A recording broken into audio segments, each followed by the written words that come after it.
안녕하세요. 토요미스테리 디바제식합니다.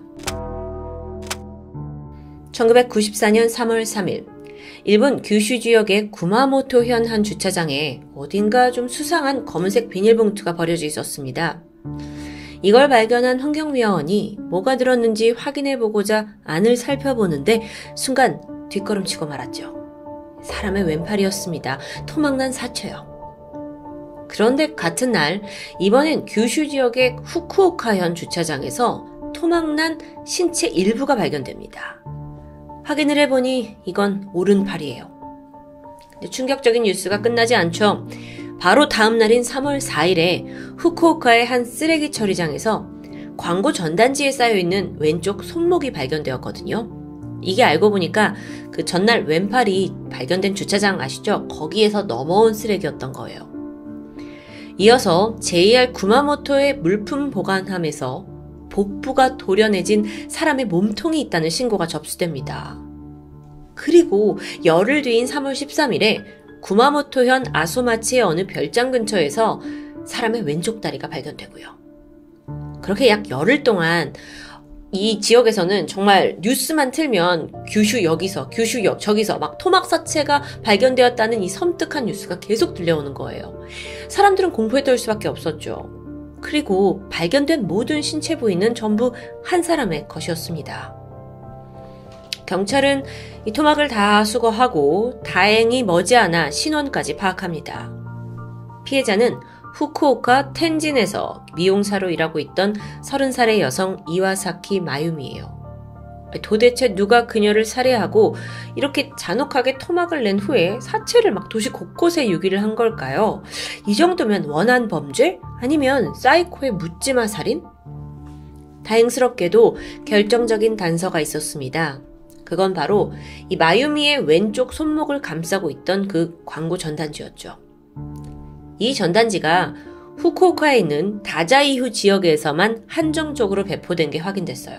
그것도 뭐 한 1,500장 정도의 적은 부수만 발행이 됐죠. 그래서 경찰이 다자이후 지역을 중심으로 탐문 조사에 돌입했고 그 결과 아주 유력한 용의자가 수면 위로 떠오릅니다. 바로 38살의 여성 에다 후미코예요. 에다 후미코, 그녀는 아유미가 일하는 미용실에서 격리 담당을 하는 직원이었습니다. 왜 용의선상에 올랐나? 사실 이유가 좀 명확했는데 보니까 3월 2일부터 3월 4일까지 약 3일 동안 렌트카를 빌려가지고 규슈 전 지역을 돌아다닌 게 도로 CCTV를 통해서 확인됐기 때문이었죠. 심지어 그녀가 방문한 몇몇의 장소에서는 마유미의 토막 사체가 발견되기도 했습니다. 하지만 그녀는 범행을 강력하게 부인해요. 그러면서 경찰에 의외의 것을 제출하게 되는데 뭐 알 수도 없는 필체로 쓰여진 협박장이었죠. 뭐라고 쓰여 있었냐면 다음은 네 차례야. 엉망이 될 거야. 이게 뭐냐 했더니 후미코가 나도 지금 범인의 타겟이 되어서 협박받고 있다, 죽을지도 모른다 라고 막 두려움에 막 털어놓는데 과연 그럴까요? 그 사실 여부는 의외로 손쉽게 밝혀졌습니다. 경찰이 후미코의 가방을 뒤지게 되거든요. 근데 거기서 마유미의 수첩과 시계가 발견돼요. 그래서 당신은 왜 죽은 이의 물건을 가지고 있냐? 라고 추궁을 하는데 후미코가 약간 그 협박장도 좀 말이 안 됐지만 아마 이런저런 되도 않는 별명을 하는 겁니다. 근데 이게 앞뒤가 전혀 맞지 않잖아요. 경찰이 이거다 싶어서 계속 추궁했고 후미코는 더 이상 물러설 곳이 없다고 생각을 했는지 결국 범행 일체를 자백하게 되죠. 자신이 살해를 했다. 그리고 시신을 그렇게 토막 냈다. 왜 그랬냐? 그냥 혼자 유기하는 게 너무 버거웠기 때문이라고 설명합니다. 또한 규슈 곳곳에 자기가 이렇게 나눠버린 건 이제 검거를 좀 늦추기 위해서였다면서 꽤 치밀한 행적까지 모두 밝히게 돼요. 범인 후미코는 지난 89년부터 텐진에 있는 미용실에서 격리로 일하고 있었습니다. 그러던 중 단골 손님이었던 세무사 A씨와 친밀해져요. 두 사람 모두 기혼자였는데 결국 그 친밀함을 넘어서 위험한 불륜관계가 시작되죠. 그렇게 비밀 연애를 하던 중에 1990년 마유미가 미용실에 새롭게 입사합니다. 마유미는 성격이 아주 싹싹했고 또 외모도 예뻐서 아주 손님들 사이에서 인기가 좋았다고 해요. 게다가 전국 미용사 콩쿠르에서도 좋은 성적을 낼 정도로 실력도 뛰어났고요. 후미코는 정말 새로운 마유미 씨 너무 대단해요 라고 여겼는데 마음 한구석에는 야, 너만 잘났냐? 하는 약간 질투심이 피어오르게 되는 거죠. 그러던 어느 날 손님으로 방문한 그 자신의 애인 세무사 A씨가 마유미하고 막 다정하게 인사를 나누는 모습이 눈에 띈 겁니다. 그러면서 혹시 둘이? 하는 강한 의심이 시작되죠. 마유미가 나보다 예쁘고 어리고 그래서 혹시 내 남자친구 A가 마유미에 바람 피우고 있는 거 아니야? 라고 바로 생각하게 된 겁니다. 이게 그냥 단순한 의심에 그치지 않았고 급기야 심부름센터에 뒷조사를 의뢰해요. 둘이 정말 그런 관계였냐고요. 그래서 두 사람이 바람을 피운다는 증거가 나오지 않죠. 당연하죠. 왜냐면 정말 두 사람 아무 사이가 아니었거든요. 그런데 후미코의 의심은 도저히 멈출 줄 몰랐습니다. 그게 어느 정도였냐면 어느 날부터 후미코가 직접 변장을 하고 마유미의 뒤를 쫓아다녀요. 그리고 A씨나 마유미한테 동시에 전화를 걸어서 둘이 혹시 함께 있는 건 아닌지 막 확인하기도 했고요. 좀 사이코 같죠? 이 사실을 알게 된 A씨가 후미코가 너무 집착한다는 사실에 질려갑니다. 사실 그녀의 집착보다 더 두려운 건 기혼자잖아요. 자기 진짜 아내와 가족들에게도 이 불륜 사실이 발각되는 게 더 두려운 거겠죠. 결국 후미코에게 이별하자라고 결별을 선언하는데 이걸 후미코가 어떻게 받아들였을까요? 맞아, 너 마유미랑 바람피는 거 맞구나 이렇게 받아들이는 거예요. 그래서 애인의 마음이 돌아선 게 마유미 때문이다. 마유미 죽여버리고 싶다라는 생각에 사로잡히게 되죠. 그러던 1994년 2월 27일입니다. 이 시기에 마유미는 미용실을 그만두고 직장을 옮기려고 하고 있었어요. 그러기 위해서는 여러 절차가 좀 필요하잖아요. 그래서 격리였던 후미코와 대화를 나누게 되죠. 근데 하필 그날 후미코는 거의 분노가 극에 오른 상황이었습니다. 이 애인 A씨와 비밀 연애를 하던 아파트가 있었다고 해요. 근데 그 전날에 A씨가 아파트 계약을 해지해버린 거예요. 뭔가 두 사람을 이어주던 공간이 없어졌다고 생각하니까 이별이 실감이 나는 거였던 거겠죠. 그리고 이건 다 마유미 때문이야 라고 막 분노가 치밀어 오고 있는 찰나에 하필 그날 사무실엔 아무도 없었고 아무것도 모르는 마유미가 후미코한테 와서 내가 이제 퇴사를 하려고 하는데 몇 가지 좀 서류를 준비해달라고 부탁합니다. 그래서 후미코는 이때가 기회라고 여기게 되죠. 사무실에서 마유미와 대화를 하던 후미코는 때를 보다가 그녀가 잠시 한눈을 판 사이 식칼로 그녀를 찔러버립니다. 소리와 함께 마유미는 아무런 이유도 모른 채 그렇게 허망하게 목숨을 잃었던 거예요. 그토록 죽이고 싶어 하던 이 마유미를 막상 죽이고 나니까 이제 현실적인 문제와 마주했죠. 시신을 어떻게 처리해야 될까요? 고민하던 후미코는 그때부터 더 잔혹한 살인마로 돌변합니다. 먼저 톱과 식칼을 이용해서 사체를 더 잘게 토막내요. 그리고는 렌트카를 빌려서 3일간 규슈 전 지역을 돌아다니면서 조금씩 사체를 유기했고요. 근데 이걸로는 충분하지 않아요. 분명 경찰이 시신을 발견할 거잖아요. 그래서 그녀는 그 의심을 피하기 위해 협박장을 손수 만들기까지 합니다. 끝이 아니죠. 다음은 내 차례다 라고 적힌 그 종이 협박장을 가지고 전 애인 A씨를 찾아갔어요. 그래서 마유미를 누가 살해한 것 같다. 근데 지금 그 범인이 나도 노리고 있다 라면서 연기를 하고 동정심을 유발했죠. 여러분도 예상하셨겠지만 정말 이거 너무 허술한 전략입니다. 시신과 CCTV까지 증거가 계속 줄줄이 나와요. 며칠 후부터. 결국 후미코는 살인 혐의로 체포되었고요. 1999년 9월 재판에서 그녀는 사체를 손상한 것은 인정했어요. 하지만 살인에 대해서는 말다툼 끝에 벌어진 우발적인 행동이 있다라면서 정당방위를 주장합니다. 살인의 현장을 본 사람이 아무도 없으니까 이렇게 주장하는 거겠죠? 사무실에는 사실 둘밖에 없었으니까 목격자가 없어요. 그래서 이후에 증거를 두고 법적 공방이 이어졌고요. 결국 정당방위는 받아들여지지 않았습니다. 그녀에게는 최종 징역 16년이 선고됩니다.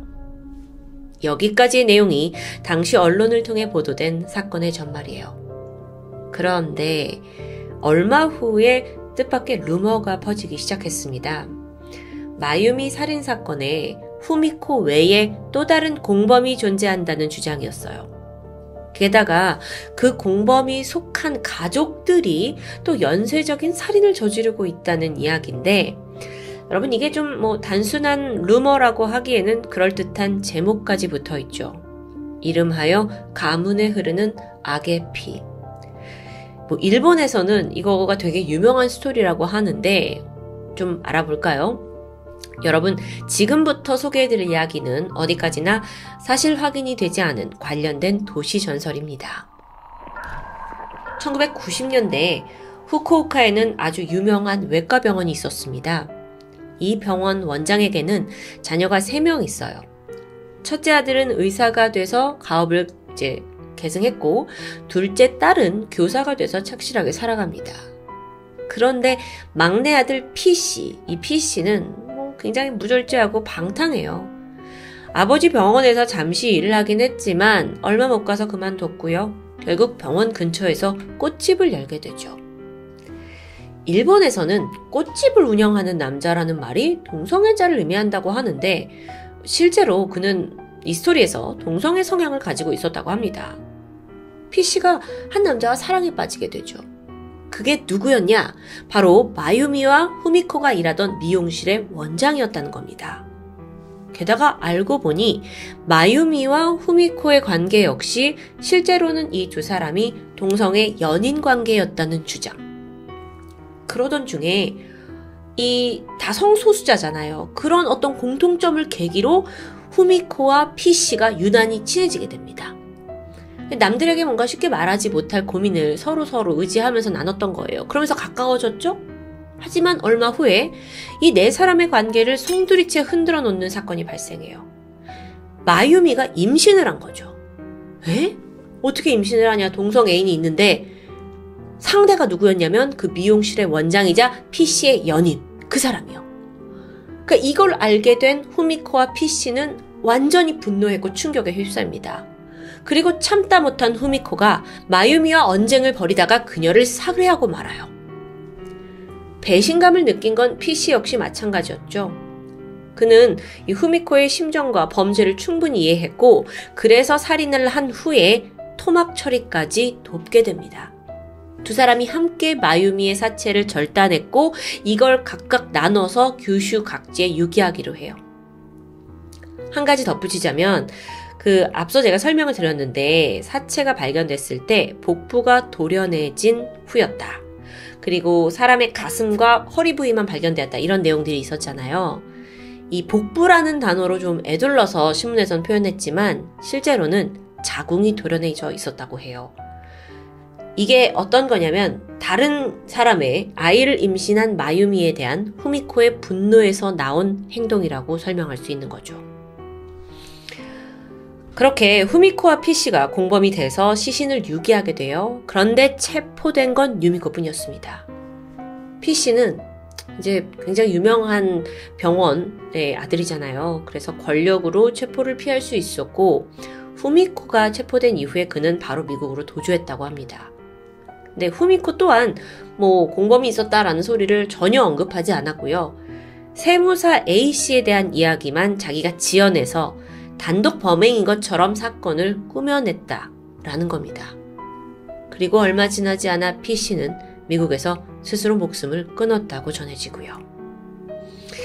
이 사건으로 P씨의 가족, 병원장 가족이 큰 충격을 받게 돼요.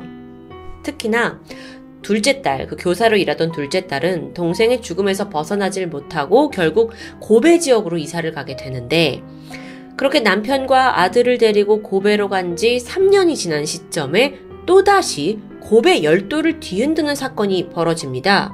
바로 1997년 사카키바라 사건이에요. 당시 중학생이었던 아즈마 시니치로가 아동을 상대로 저지른 연쇄 살인 사건인데 여기서 문제는 그 범인 아즈마 시니치로가 바로 병원장 둘째 딸의 아들이자 병원장의 손자였던 거죠. 그래서 제가 초반에 말씀드렸잖아요. 가문에 흐르는 악마의 피. 후미코의 토막살인에 가담한 막내 아들, 그리고 일본에서 손꼽히는 잔혹범죄 사건의 범인인 손자까지. 이 병원장 일가족이 일으킨 살인사건만 2개예요. 여기에 더해서 이번엔 장남의 초등학생 아들이 자신의 여동생을 아파트 밖으로 내던져 죽이는 일까지 발생합니다. 여기서부터 이제 이 가문은 보통이 아니다. 정말 악의 피가 흐른다라는 이야기가 돌기 시작했고요. 참 이상합니다. 일본 네티즌들 사이에서는 이 스토리가 거의 기정사실화된 데다가 공공연히 전해진다고 해요. 반면 이 중에서 사실 그 어떤 것도 사실이라고 보도된 내용은 없는데도 불구하고요. 그럼 사람들이 이걸 진실로 믿는데 이유가 있는 걸까요? 다시 사건으로 돌아와서 후미코가 모든 복역을 마치고 2015년에 만기 출소했습니다. 그리고 자신의 옥중 회고록 고백 미용사 살인사건이라는 책을 출판하게 돼요. 이게 좀 의외죠? 살인을 저지른 장본인이 뭔가 자신의 행동을 좀 자랑스럽게 여기고 있는 듯하게 느껴지잖아요. 책 속에서도 반성의 기미가 전혀 없어서 논란이 되었고요. 복역은 끝났고 책은 출판됐고 현재 그녀의 근황은 더 이상 알려지지 않고 있습니다. 이 사건 참 조사를 하다 보니 이런저런 얽히고 설킨 게 많았는데 정말 초기 보도 내용이 다일까요? 아니면 그 네티즌 전설처럼 정말 공범이 존재하고 또 악마의 가문이 관련이 있는 걸까요? 살인자의 소설 발매부터 사건에 얽힌 비화까지 그 어느 것 하나도 정상적이지 않은 이 사건은 일본에서도 종종 화제거리가 되고 있다고 합니다. 지금까지 토요미스테리 디바제시카였습니다.